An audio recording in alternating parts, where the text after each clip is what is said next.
Assalamualaikum warahmatullahi wabarakatuh.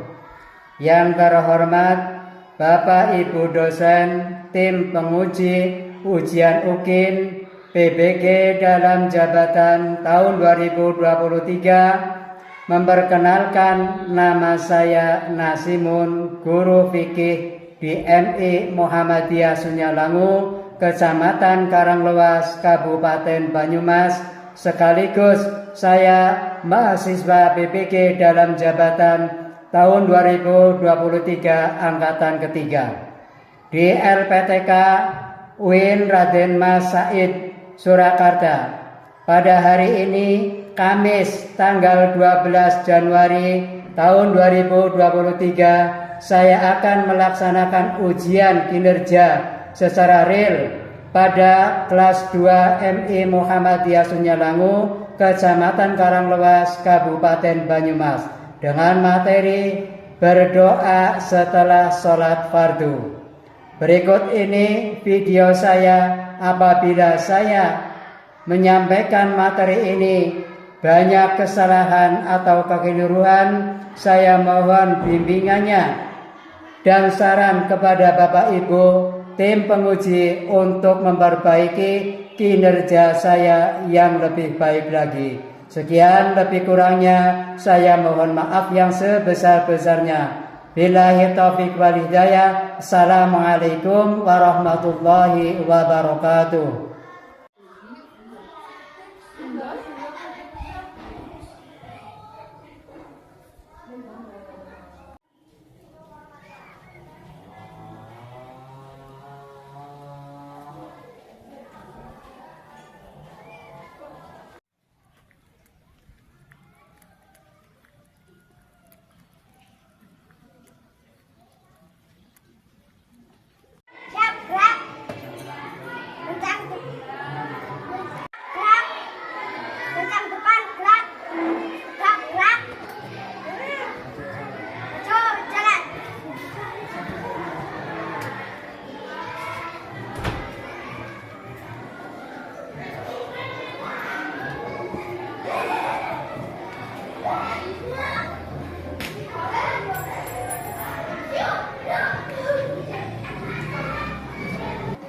Assalamualaikum warahmatullahi wabarakatuh. Waalaikumsalam warahmatullahi wabarakatuh.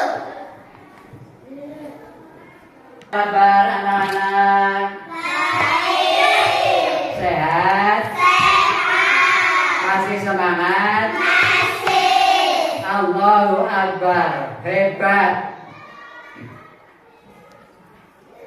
Mulai terlebih dahulu berdoa agar kita diberi ilmu yang bermanfaat fi dini wa dunya wal akhirah. Dalam kali ini berdoa mau dipimpin oleh ketua kelasnya. Coba ketua kelasnya maju ke depan. Salah satu maju ke depan untuk memimpin doa. Siap, Nak. Berdoa mulai. Bismillahirrahmanirrahim. Rabbi sadri wa yassir li amri wahlul 'uqdatam min lisani yafqahu qawli.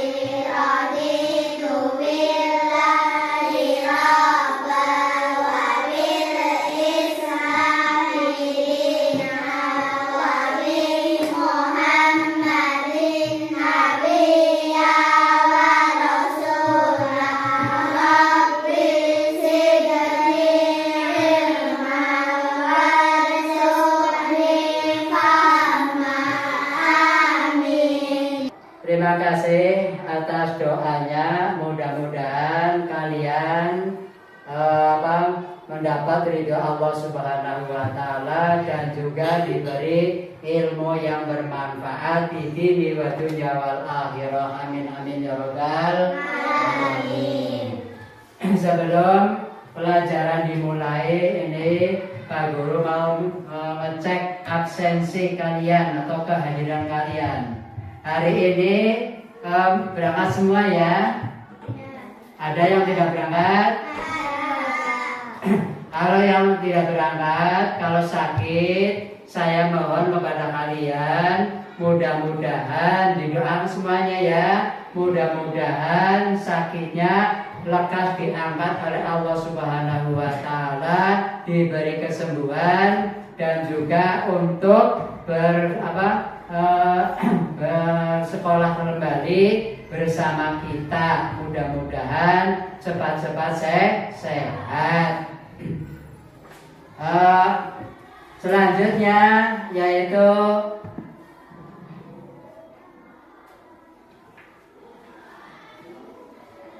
kompetensi dasar 1.5 meyakini hikmah berdoa setelah sholat fardu. 2.5 membiasakan berdoa setelah sholat fardu. 3.8 mengidentifikasi manfaat doa setelah sholat fardu. 4.4 menghafal lafal doa setelah sholat fardu. 4.5 mempraktekkan doa setelah sholat fardu. Indikator peserta didik mampu 1.5.1 menunjukkan sikap gemar melaksanakan zikir dan berdoa setelah sholat fardu, membiasakan bersikap patuh dan taat aturan di rumah, madrasah, dan masyarakat, membiasakan diri bertanggung jawab terhadap perbuatan yang dilakukan, mengidentifikasi zikir dan berdoa menjadi kesempurnaan sholat fardu, menjelaskan hikmah berdoa setelah sholat fardu.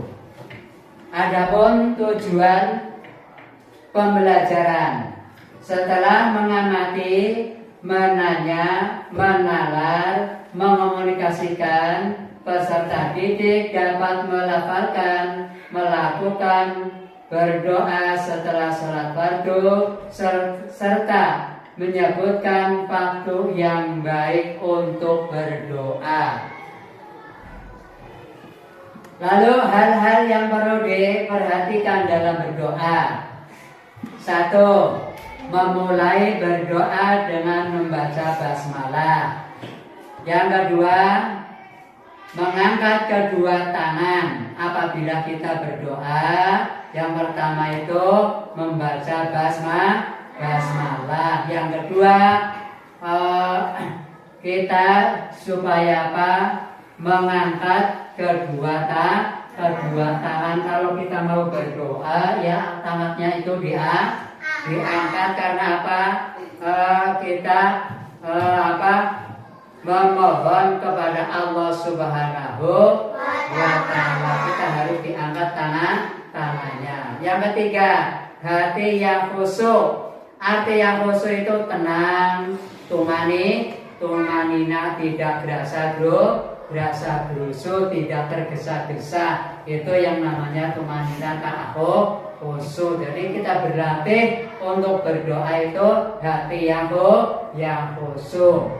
Yang keempat, menggunakan suara yang lemah lembut, tidak terlalu keras ya. Berdoa sambil berteriak itu tidak boleh. Harus lemah lembut. Yang kelima, menggunakan lafaz-lafaz yang terdapat dalam Al-Quran atau hadis maupun doa yang telah diajarkan oleh para alim ulama. Tidak mau sesenangnya sendiri. Itu sudah ada aturannya kita berdoa. Lalu kapankah waktu yang baik untuk berdoa? Coba Ya, kapan waktu yang baik untuk berdoa? Doa dapat dilakukan kapan saja dan di mana saja. Yang satu, waktu tengah malam atau sepertiga malam. Yang terakhir setelah sholat 5 waktu sehari semalam yang kita lakukan. Jadi kita berdoa setelah sholat fardu itu doanya akan diijabah oleh Allah Subhanahu wa Ta'ala. Yang kedua yaitu pada malam Jumat, itu juga doa kita mau dikabulkan oleh Allah Subhanahu wa Ta'ala. Yang ketiga yaitu waktu seseorang sedang berpuasa, makanya setiap hari Senin dan Kamis kan supaya untuk latihan puasa sunnah, kita doanya akan diijabah oleh Allah Subhanahu wa Ta'ala. Apabila kita mau berdoa, kita harus bersungguh-sungguh meminta kepada Allah agar doa kita dikabulkan oleh Allah Subhanahu wa Ta'ala. Lanjut.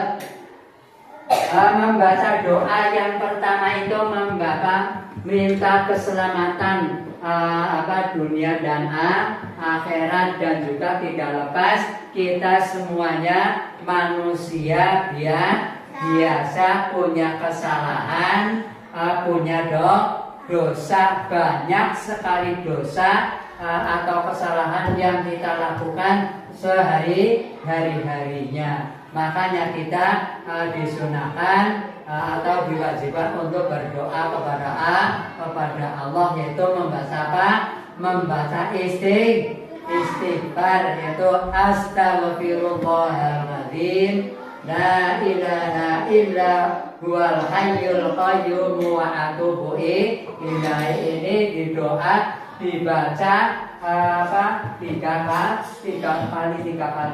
Astaghfirullahaladzim la ilaha illa huwal hayyul qayyum wa atubu ilaihi. Itu dibaca 3 kali, dan juga diteruskan di bawahnya itu la ilaha illallah wahdahu la syarikalah lahul mulku wa lahul hamdu yuhyi wa yumitu wa huwa ala kulli syai'in qadir. Itu ya juga dibaca tiga kali.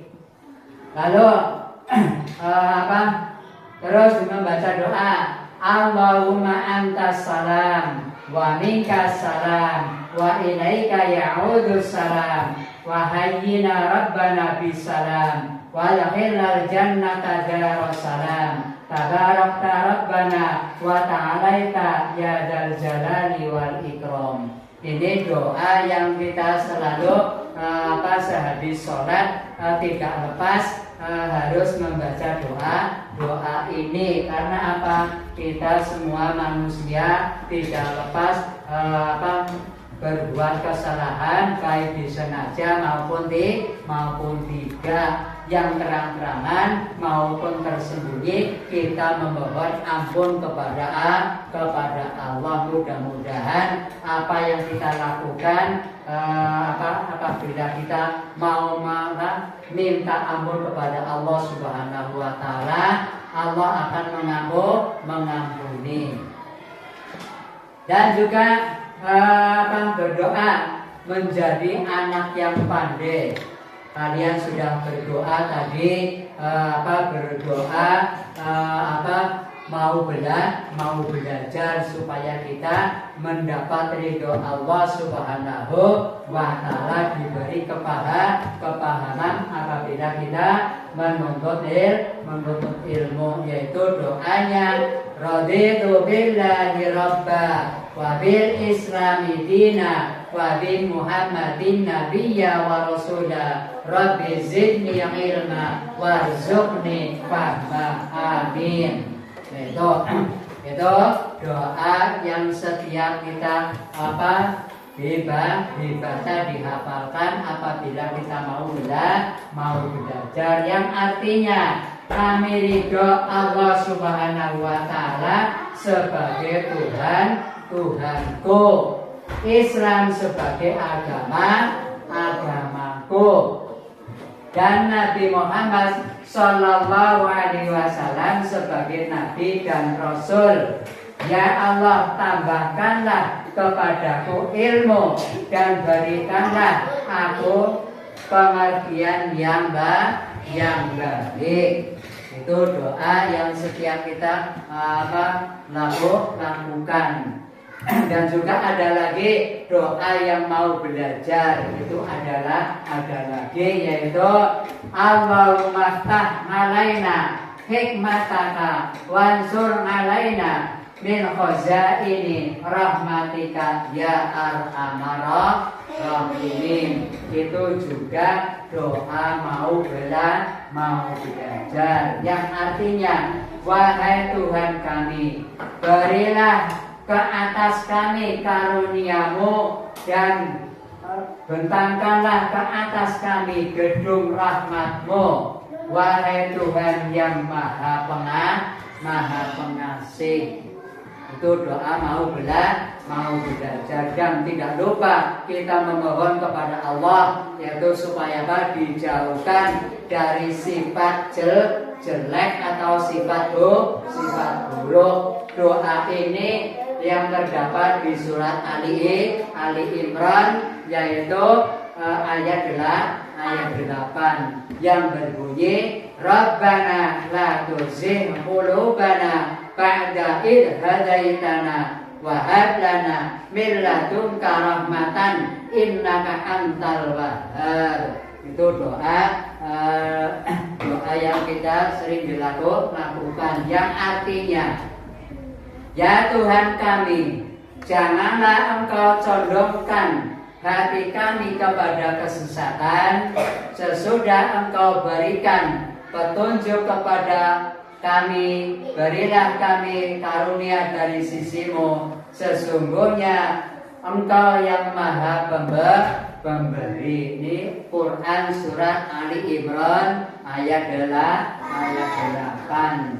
Ini sudah menjadi doa kita bersama. Dan juga ada lagi doa yang agar dijauhkan dari azab kubur. Sebab apa? Kita akan menjalani alam pergantian alam. Kita hidup di dunia ini menjadi hidup alam dunia, dan kita akan pindah yaitu kepada alam kubur, supaya kita diberi keselamatan alam kubur untuk menuju alam barzah, ya. Alam barzah itu alam yang manusia, semua makhluk itu akan dikumpulkan menjadi satu, yang mencapai yang namanya alam barzah. Itu setiap kita sehabis membaca tasyahud akhir di at-tahiyatu lillah, kita disunahkan untuk diteruskan sebelum membaca salam, kita supaya membaca doa Allahumma inni a'udzubika min adzabil qabri wa min adzabi jahannam wa min fitnatil mahya wal mamat wa min syarri fitnasil masiihid dajjal. Ini bahasa secara nama Dajjal ini makhluk yang mengerikan, makhluk yang mempunyai mata satu. Di batuknya itu ada tulisan kafir.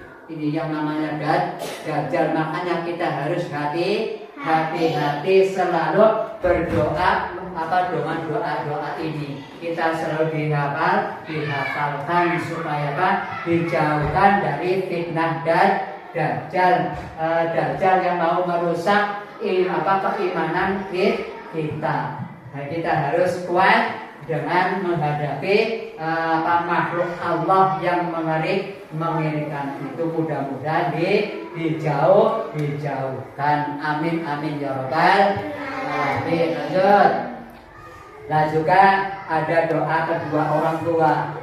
Ini wajib setiap habis sholat kita sebagai anak soleh solehah wajib mendoakan kepada kedua orang tua ya.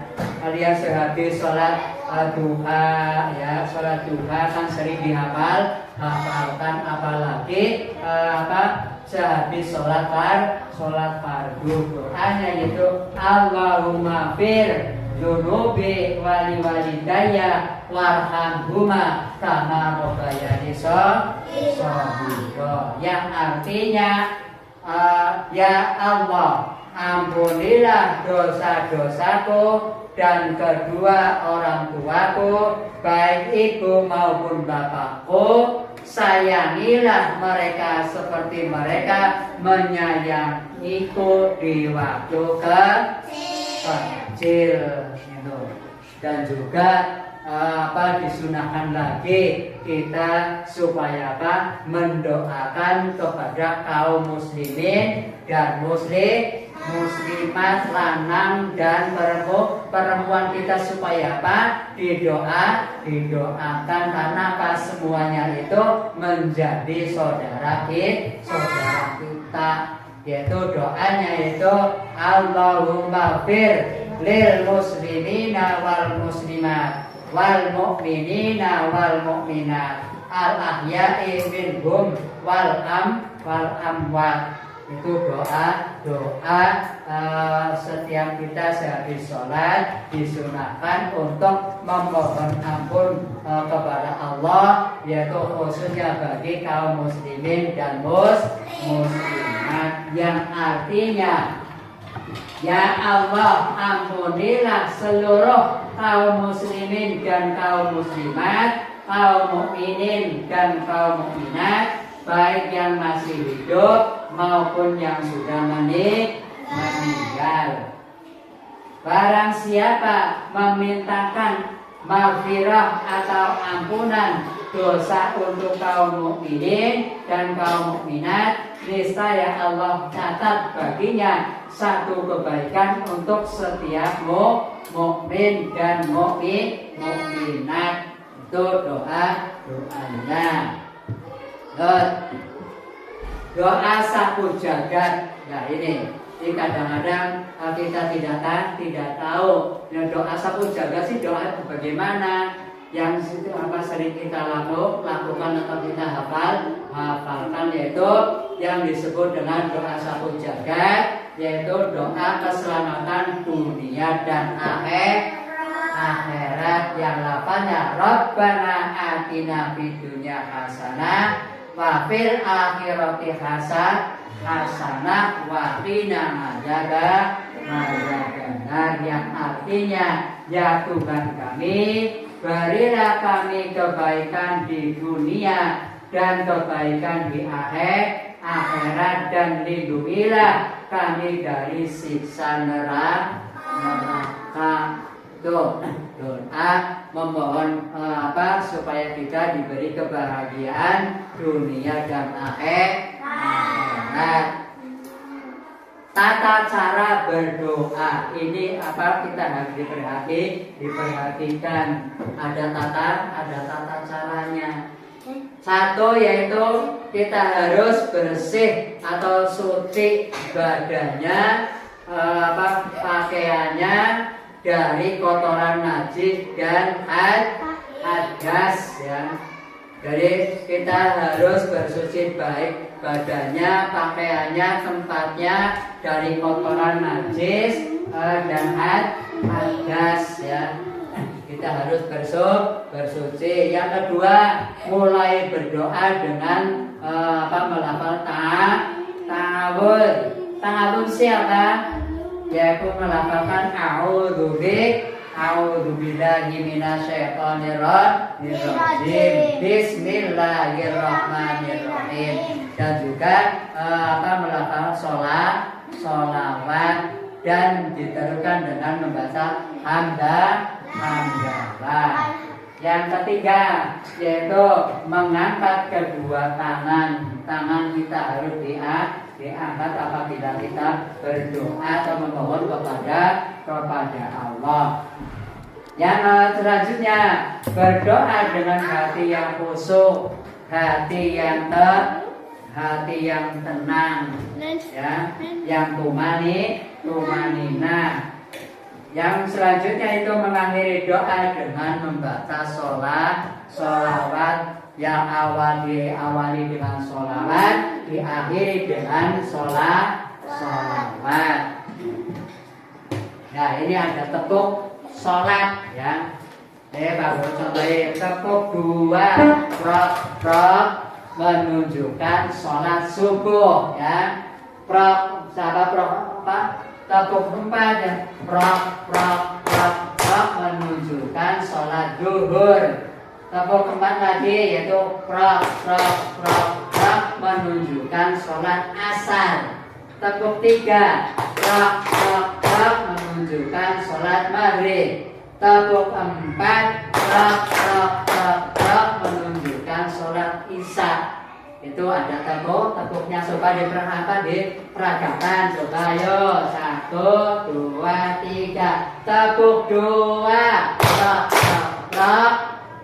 Ulangi lagi. Tepuk 2 prok menunjukkan sholat subuh. Tepuk 4 prok menunjukkan sholat zuhur. Tepuk 4 prok menunjukkan sholat asar. Tepuk 3 menunjukkan sholat maghrib. Tepuk 4 menunjukkan sholat isya. Tepuk 2 menunjukkan kamu berbunyi ya.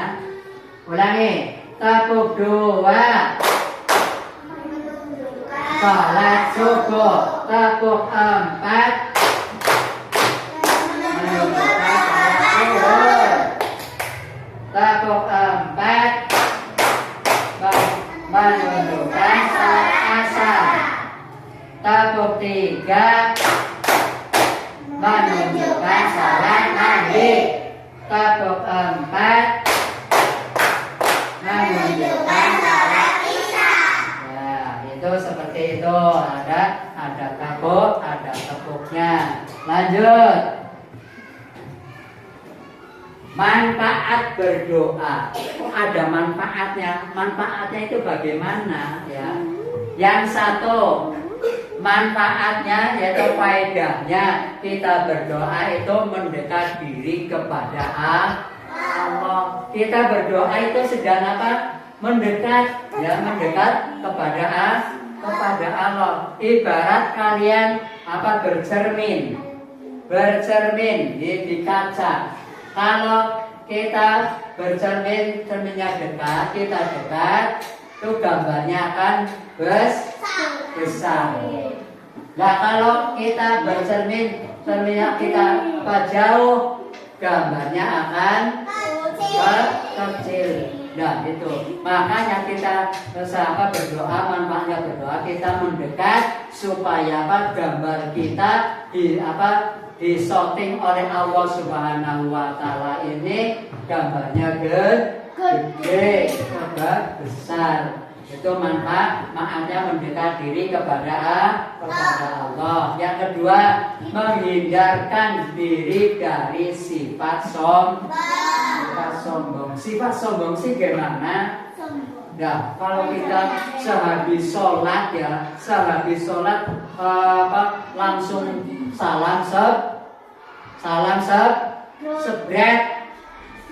sebret ya, tidak mau berdoa seolah-olah kita tidak butuh, ya, seolah-olah kita tidak butuh kepada Allah. Allah tidak butuh, yang butuh kita semua butuh Allah. Makanya kita kalau sudah habis sholat jangan dulu berdoa. pergi yaitu berdoa dulu. Yang ketiga, semua permintaan akan dikabulkan oleh Allah apabila kita bersungguh-sungguh meminta ampun kepada Allah. Lanjut. Ya, ini tugas kalian. Ayo mengangkat gambar di bawah ini dan diskusikan dengan kelompokmu. Ini gambar orang sedang apa? Anak sedang apa? Ini kan sedang ada stopwatch ya. Sedang mendiskusikan itu. Ini ada pertanyaan, apa yang sedang dilakukan oleh anak tersebut? Tugasnya apa anak tersebut? Dan di mana kegiatan tersebut dilakukan? Itu tempatnya di mana? Apa di halaman, atau di kelas, atau di lapangan? Itu gambar yang kedua itu. Yang ketiga yaitu kapan biasanya kegiatan tersebut? Kapan kegiatan itu biasa dilaksanakan? Yang keempat yaitu apa manfaatnya diskusi? Manfaatnya itu apa? Ya, itu untuk mencari mencari solusi permasalahan kita yang sering menghadapi. Sebaiknya kita diskusikan untuk memecahkan masalah. Nah, juga ini ada tugas kalian sesudah diskusi. Ini ada kolom ya, ada kolom supaya ayo tulis hasil diskusimu, ditulis di ini. Satu titik-titik itu pertanyaannya tadi apa, ya, yang kedua apa, yang ketiga apa, yang keempat apa, dan seterusnya. Itu supaya mengisi kolom yang ada di situ. Lanjut. Nah, sekian, terima kasih. Sebelum pembelajaran kali ini ditutup, marilah kita ditutup dengan lafal doa kafaratul majlis. Yo, kita dimulai bersama. Bismillahirrahmanirrahim. Subhanakallahumma wa bihamdika asyhadu an la ilaha illa anta astaghfiruka wa atubu ilaik. Sekian, terima kasih atas segala kekurangan. Saya mohon bimbingan kepada ibu dosen dan guru pamong atau tim penguji UKIN atau ujian kinerja saya. Lebih kurangnya saya mohon saran dan masukan untuk memperbaiki kinerja saya yang lebih baik. Sekian, terima kasih. Assalamualaikum warahmatullahi wabarakatuh.